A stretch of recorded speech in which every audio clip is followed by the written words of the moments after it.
What is it like to work in an industry where you believe what you believe is tolerated as long as it stays private, where faith is rarely discussed and sometimes quietly discouraged?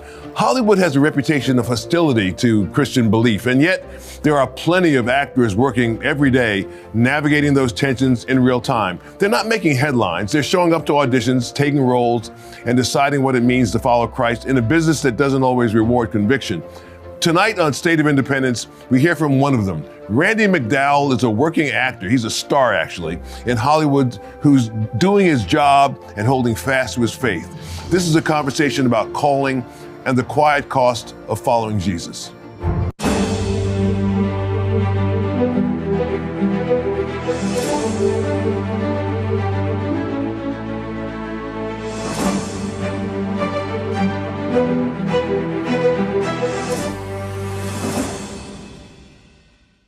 Our guest tonight is a face you might recognize, even if you don't know his name right away. He's a working actor in Hollywood and a pretty funny guy, appearing regularly in national TV ad campaign commercials like these. But Randy McDowell's career extends well beyond commercial work. He appears in the film I Can Only Imagine and its newly released sequel, I Can Only Imagine 2, continuing the story of Mercy Me's Bart Millard, a project that resonated far beyond the traditional faith-based audience. But Randy is also a storyteller in his own right. He wrote and directed and starred in the new film Downriver, streaming on Apple TV and Amazon Prime, showcasing his range not just as an actor, but as a creative voice. Tonight, we're not talking to Randy as a celebrity, but as an insider, a man who has built a consistent career in an industry known to test the limits of your values. Randy McDowell, welcome to State of Independence. And before we talk about Hollywood or the industry, I'm going to start with you. Take us back a bit. When did your Christian faith first become real to you? And when did you sense that acting was something that you were called to pursue? Well, my dad was a pastor, and so that helped. And so I believe I became a Christian at an early age, but sanctification is a lifelong process. And so I see mile markers in my Christian walk of my faith. And so I believe there are moments when the Lord just reaffirmed the faith that I had as a child, that I received as a child. And so throughout life, I believe that I've become a stronger Christian only by the grace of God and the power of the Holy Spirit. But as far as faith and Hollywood, I didn't plan on being an actor. I was obsessed with baseball, but I found out pretty early on that you had to be really, really good to play professional baseball. Yeah. And I wasn't quite there. So I had to be more grounded, and I thought about actually being a police officer, and that's what I was studying. But my first year of college, I kind of stumbled into an acting troupe, and they did a lot of comedy, and I had never really done comedy, but felt I had a knack for it. And unfortunately, from that point on, it was all downhill. So how long ago was that? Because it takes time. And the other thing is there are people who spend a lifetime trying to get into the business, and they are in the business, but they stay on the periphery of the business. They never ever get to the part where they're actually in front of the camera, where they have lines, where people know who they are. I know people who went into acting and wanted to pursue a career, and the best they ever did was as an extra, or maybe as a background player. Yeah. I mean, it's a long, arduous process. So, for me, mine was kind of a strange start. I actually met up with a guy in college, and we started a two-man comedy team, and we were invited to travel the country, and we performed at retreats, conferences, corporate events, churches. We were a Christian comedy team, and that kind of really got me in over my head for acting. And so I was able to write myself roles that were challenging in these sketches we were doing that helped kind of train me. I didn't go to class, so I had to kind of learn the, trial and error. And so at that point, I met an agent just through happen chance, through the Lord. And that's how I kind of got into the industry. But it was a hard process. And, even where I am today, I auditioned for 100 things, and, I may get 2 things. It's a long process. Right. You have an agent, of course. You're not just out there by yourself, I'm guessing. Well, it's a new world. So you don't have to have an agent. You can do self-submissions. But for the big stuff, for the studio stuff, yes, an agent is what gets you in the door with the casting directors. But anybody can self-submit on any number of projects from different sizes and shapes and things like that. Yeah. And then do you have to belong to the union, to SAG-AFTRA? the Screen Actors Guild, or? Well, it depends on what projects you're working on. There are union projects, which are the big projects, and then there are non-union projects, which are usually the smaller projects. So if you're just starting out and you're not eligible to join SAG, then you can start on non-union projects or student projects, and then work your way up. But then if you book a SAG project and you have a speaking role in it, you can be SAG eligible, which allows you to join the union. Yeah. Have you ever been challenged, as a Christian person? I mean, have you ever been given a part that's like really awesome and outstanding, but it challenges your faith as a Christian person? You say, man, if I take this part, I don't know if if my witness will be damaged or I'll be compromising my faith. I mean, has that ever happened to you? Being a Christian in Hollywood is challenging? Not at all. It's the easiest thing ever.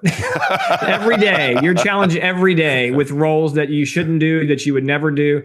And for me, it's been where I've turned down, 100 roles that I would never do. And then, I ended up making a mistake and choosing one I shouldn't have done. So unfortunately, you do roles that you regret, or roles that you think that, are definitely going to be a problem for your testimony. And I have done those and I regret those. I've had situations where I've gone into an audition for a role that was completely fine, and they didn't want me for that role, but in the casting office, they were like, you're perfect for this other role or this other project. And you're there in the moment, and you can say no thank you, and then they'll never call you back in again, which you have every right to do. But a lot of times in the moment, for me, I've done the audition there for the other role, and then I've booked it, and I've had to decline it because I didn't want to do it to begin with, and then I never get called into that office again. So it's a very difficult role. It's a very difficult road as a Christian, because you're challenged with roles every day that you have to ask, does this glorify God? Is this something that is useful for the kingdom? And there are roles that are neutral, but then there are roles that are definitely detrimental. Right. Do the folks in Hollywood, how known is it when somebody hires you that they're hiring a guy that's an excellent actor and a comedian, but who's also a Christian? Is that something that's ever been an issue for you, where somebody said, we want you, Randy, we want you for this job, and we know you're a Christian guy, but we want you to keep it quiet, or on the set, don't talk to people about your faith, or any of that? Has that ever happened to you? I've never had that problem. Most Christians in Hollywood, stay kind of low. We talk on a personal basis to friends, or other people on set if they ask, but we're not out there, evangelizing on set. It's a workplace. It's a corporate environment. It's like you would do at any office. You build relationships and you hope the Lord opens doors to share your faith, but it's not what you're there for. You're not there to, to cause trouble in a way, if that makes sense. And you're there to do your job and to be professional. And I have friends in the business that have asked me to be in part of projects that know I'm a Christian, and they would say things like, I don't know if this is a role you'll take, or if this is a role you're interested in because of this, this, and this. And they're fine if I turn it down. But when you're dealing with people you don't know, they don't know if you're a believer or not. And there's so few believers in Hollywood in general. It's not something that's on anybody's radar or something they even think about. Yeah. I know that actually, it's not much different than the rest of the world. No. In every other industry, I've been in politics and government, and I've been in a bunch of different industries, in the investment industry, and in most of these industries, it's like Hollywood, where the majority of people are don't seem to be Christians. I know there are lots of people that probably ascribe to a faith or religion, say that I'm a this or I'm a that. But at the end of the day, in practice, that number is always much smaller, than even what you might imagine. So I'm sure you face the same challenges. Of course, Hollywood is different because everybody watches TV, and everybody does, and social media and the movies. And so Christian people who get roles in these movies are seen by millions of people and have an outsized influence that regular people, or people who might even be in corporate America, don't have. So from that standpoint, it's a tough thing. So as a person in Hollywood who has to deal with that, there are some other people who have made professions of faith or mentioned God, like when they've won awards and the like. But is that unless you're a superstar in the industry, is that like the kiss of death to if you receive an award and then you talk about your faith in God, or you thank God for allowing you to be successful and to win the award? No, I don't think it's a kiss of death. Most of these people that are very outspoken are A-listers, and so they're kind of established and they're set. If you're a blue collar actor like most of us, and you're out there pounding your fist and stomping around on social media, yeah, it's going to cause you problems. It's going to cause you trouble, and people aren't going to want to work with you. But I think there's a balance. You be a professional. You have your faith. You share your faith when the Lord opens those doors. But you be a good steward of your words and your actions, and you're wise as serpents and harmless as doves. And I think for those guys that are A-listers, they have that place, but it's easy for anybody to thank God. I mean, athletes thank God. It comes down to Jesus. It comes down to the real truth of the Bible and not, generic terminology. I thank God for this. I thank God for that. But when you talk about Jesus and you talk about sin and you talk about his death and resurrection and you talk about hell and heaven, that's when it gets, to be a problem for people. Yeah. So you're also a creative voice because you wrote Downriver, right? I was one of two writers. Jodie Thompson, who plays the other lead in the movie, also wrote the film. Yeah. Tell me about the film and what inspired you to the two of you to write it. Well, we're both comedians, and so people have told us we need to make a comedy. They said it's going to be the funniest movie ever, and so we just haven't been able to find financing and investment for that. And so we thought, let's shoot something that we could do on our own. And we ended up writing a Southern Gothic thriller. It's actually very dark, and it's really somewhat sad. So it's kind of the opposite of what people expected, but it's a film about a sheriff's department in West Virginia that's trying to solve a crime. And it's very complicated plot. It's so complicated that we found that some people have been lost in it. So we actually just released a podcast on YouTube where we walk through the plot to help people understand it. And we think that when they know what's going on, that it'll help them understand the film a little bit better. But yeah, it's just your basic Southern Gothic cop thriller. And tell us about your character, of course, in it. And do you empathize with the character you play? And are you trying to what story are you trying to tell through your character? So my character's name is Shepard Mills, and my father, way back in the day, was a police officer himself. And so before he became a pastor? Sorry? Before he became a minister? Or? Yes. Before he became a minister, he was a police officer, and then he got saved, and he felt called to the ministry, and he became a pastor and was a pastor for 40 years. And so I grew up, around police officers, and I wanted to be a police officer at some point. And so I thought, this is something I can play. It's very simple. A lot of my family is also from West Virginia, so we set it in a fictional county in West Virginia. And so I wrote the kind of the character on something that I would be passionate to play. And the character, he's a believer in the film, whether you actually see that or not. He has a wife, and his wife is pregnant, and he's trying to keep the family together, try to keep the town together. And so there's prayer that's kind of subtextually, in the film. We talk about, his mother praying for him for protection, that God's trying to speak to him, things like that. So it's very subtextual, but it's in there. And so we wrote this film to kind of show that there is a chance at redemption if you just listen to God. Yeah. That is. It's wonderful to have a chance to be a creative voice and to be able to actually shape the characters that are in the movie. And now, of course, in this day and age, with Amazon Prime and Netflix and the like, a lot of movies are series, and so it's not just a single movie. What's the challenge with that?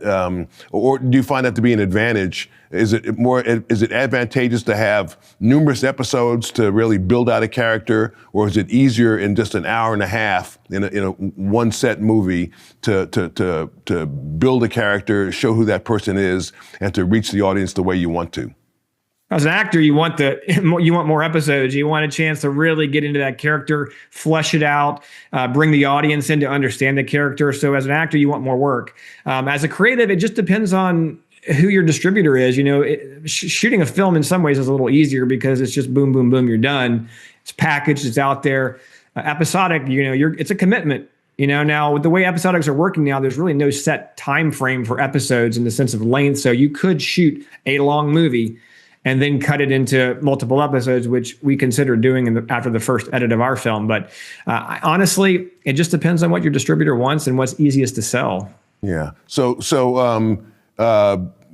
in terms of the episodes, also you could have like season, like if you do a movie that's episodic, you can also have season one, and then if it's really popular, you get to have a season two. and then a season 3 and so on and so forth. You could have, end up with 18 episodes, in over 3 seasons, I'm guessing. That's the dream. Yeah. Tell the audience what it's like as an actor. I mean, I have a number of friends who have been or are in the industry. And one of my friends, I was having lunch with him some years ago, and I say, "Man, you got it made. I just watched you in this movie the other day, on HBO, and man, you're just killing it." And he said, "Yeah, and what year was that movie?" And I said, "Well, it came out 1999." And he goes, "And what have you seen me in since?" And I said, "Well, I don't know, but I know you're killing it. You're famous and you're in a bunch of movies." He says, "No, it's just," he says, "you have to realize." Famous. Yeah. So tell the audience what that's like as well, because you don't have unless you're an A-lister and you're constantly having scripts thrown at you and you don't have to audition. I'm guessing A-listers don't even have to audition for roles. No. Somebody comes and said, "Will you please, I have a part, I would love for you to play this part." And the A-lister says, "Let me think about it."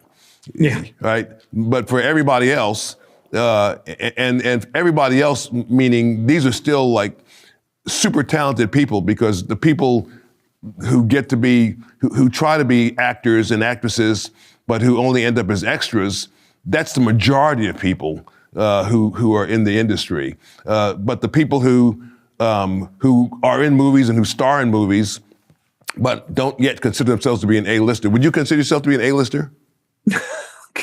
I'm not even in the alphabet. No. 98% of Hollywood does not make a living, as actors. 98% of actors do not make a living. Only 2% of actors make a living, and those are generally the A-list, B-list. So no matter how successful you are today, you could be on the unemployment line tomorrow. I know actors who've had long series and have been huge names, and then they stop working for 5-10 years. There's just, the business is hostile and there's no rhyme or reason to it. The market changes, so anytime I see an actor that has a lot of arrogance about their success, it's so funny to see them in 2 or 3 years when the work dries up and you see a humility and, a desire to work. And so as an actor, be grateful for what you have in the moment, because you never know when that's going to change. And it happens for me too. I'll go through 3 or 4 months of nonstop work, and then it'll be a year before I do something else. And so it's a very volatile industry. Right. As a creative, you have some advantages because, you're creating stuff yourself, yes. but still it has to be financed, I'm guessing, right? So Yes, it's very difficult. As an actor, I tell people, make your own content.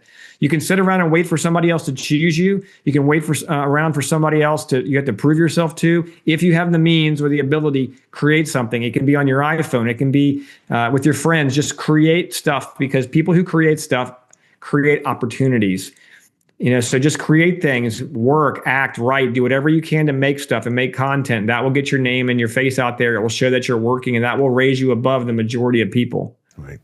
Randy's story reminds us that sometimes faith and calling lead you to tell stories of your own. In Downriver, his writing and directing debut, Randy also acts in it, playing Shepard Mills, a man forced to confront his past and the question of whether redemption is still possible after a life gone off course. It's a film about loss, reconciliation, and hope, and now streaming on Apple TV and Amazon Prime. And Randy is already looking ahead, currently developing a documentary exploring the debate over biblical authority in the American church. Really cool stuff. We'll talk more about that right after this. Learn more about Joe Watkins and the mission of this program at joewatkins.net. And tell Joe what you thought about today's program in the comment box.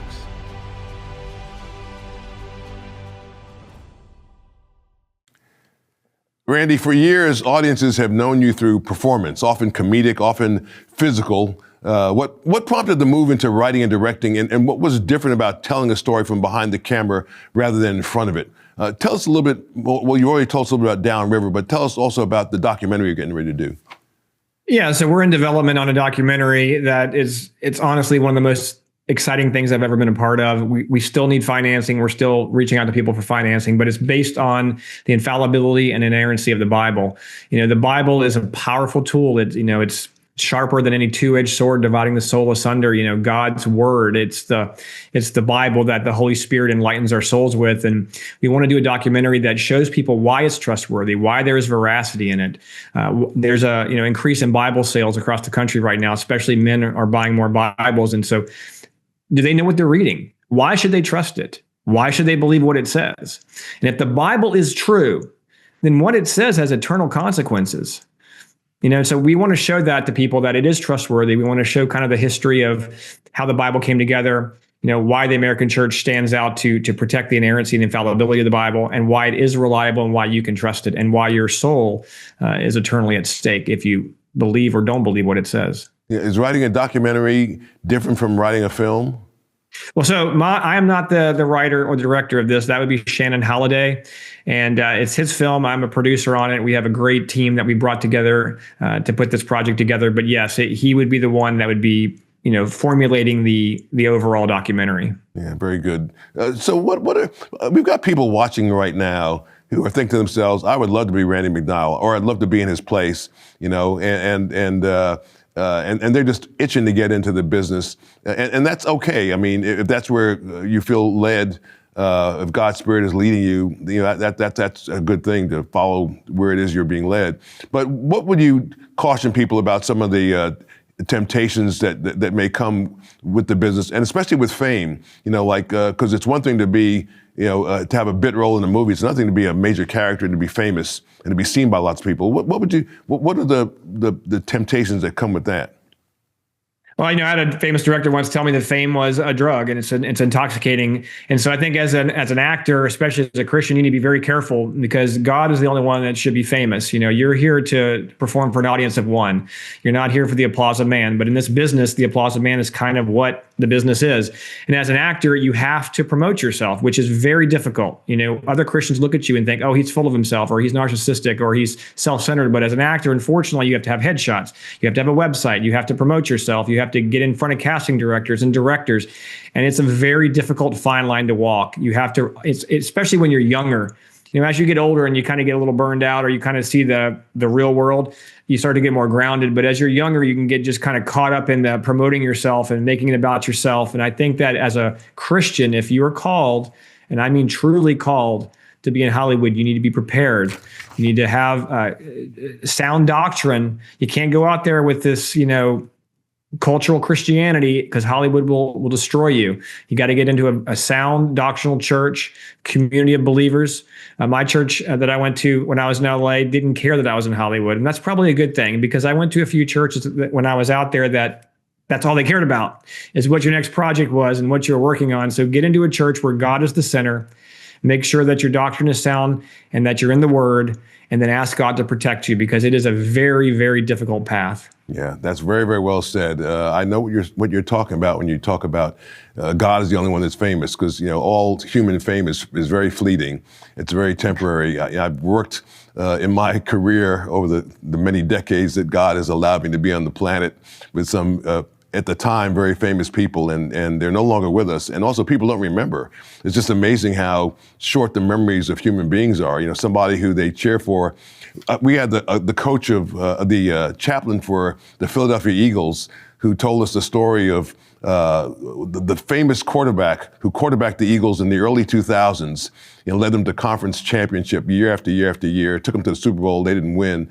And but was idolized by millions, certainly in the area, in the Philadelphia area. And they flew back together recently on a plane. He was flying coach, this guy, and to Philadelphia. And they got off, and nobody on the plane said anything to this fellow. They didn't ask him for an autograph. They didn't acknowledge his presence. The two of them, the chaplain and this guy, walked through the whole airport together, to the baggage claim. He said they were together for 20 minutes. Nobody asked for a photograph, a selfie, anything. And nobody said hi to him or, hey, great to see you, quarterback, you were our QB. None of that. He said, and that's how fleeting it is. People only remember for the moment. Yeah, life is a breath and a vapor, and so is fame, even more so. So yeah, it's not something that you should focus your life on, because it will not satisfy. Only Christ can satisfy. Amen, brother. Amen. Well, our guest tonight has been Randy McDowell, a working actor navigating faith, calling, and conviction in Hollywood. It's a reminder that faithfulness matters when the spotlight is, whether it's big or small. I'll be right back with our great producer, Jeff Coleman. You're watching Joe Watkins' State of Independence on Lighthouse TV. Positively different. Share your comments about today's program in the comment box at joewatkins.org.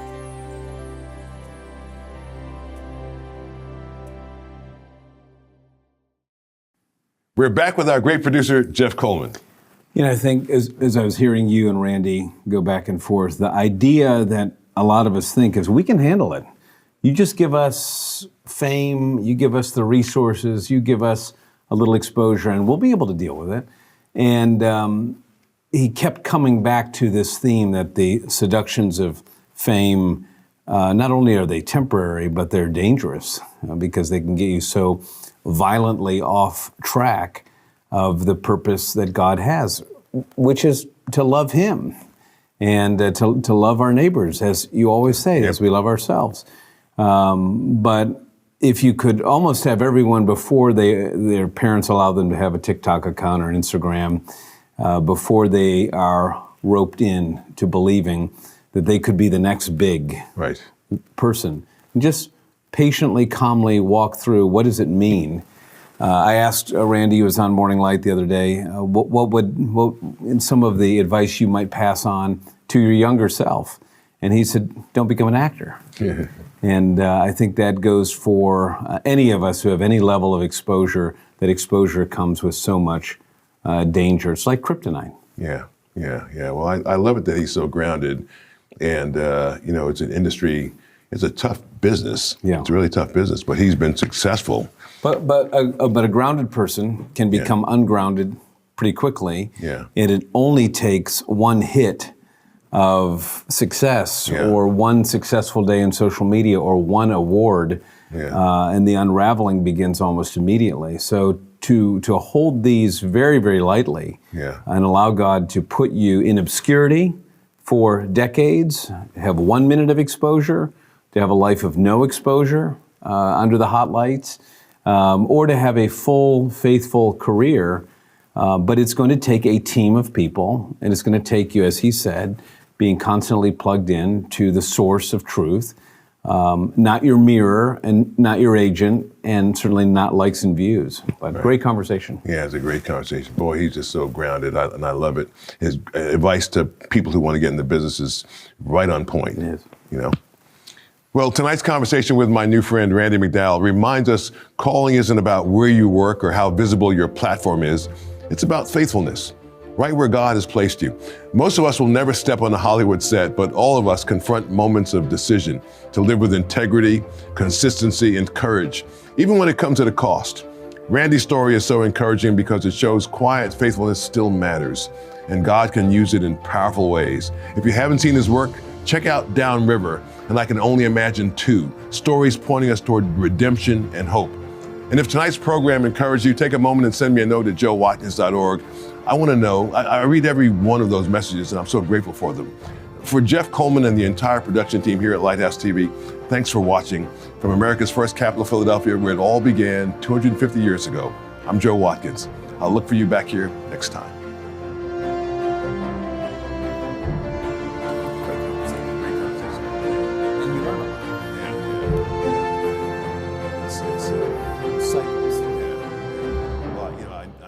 I was telling Randy that I know a little about the industry.